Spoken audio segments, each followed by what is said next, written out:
Evvelini ahirin, iki dünyanın ilmi, dört zat canında. Muhabbeti Allah Zülcelal, muhabbet halkullah, muhabbet kelamullah, muhabbet Resulullah. Canım Aliyan söz. Hemme ilmler dördün içinde de. Dünyanın ilmi, dinin ilmi, Allah Teala muhabbeti, ona giyici ikrepe tercih, ikrepe zuhatiyon böyle. Birinci rekat bir alkam, kul huvallah, ikinci rekat bir alkam, bir kul huvallah.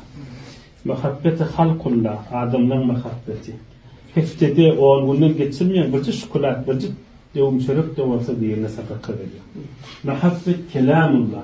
Günü 5 sekund, 10 sekund, bir cımın Kur'an-ı Kerim ya dinleyen, ya gözleyen, ya okuyan.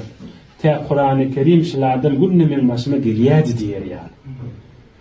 Düşünüp bolyan canım şey. Ağız okuyayım. Esin 10 sekunta, 1, 2, 3, 10 yani ya gözünüz düşsün, ya diliniz düşsün, ya kulağınız düşsün. Telefondan da olsa dinlesen bu diye. Onun nuru şılan içinde. Bu son kısa muhabbet Resulullah. Bir salavat, 10 salavat. Mıdan bernamıda olsun.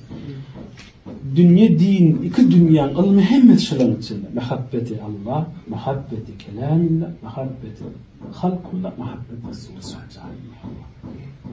Talabalarımdan böyle yadlarını verip durmuş. Salavat-ı şerifi için. 5 sekund, adet bir ayet, ya görsünler, ya dinlesinler, tek kelamullah, beni koydu, beni dinlemedi diyemez ya.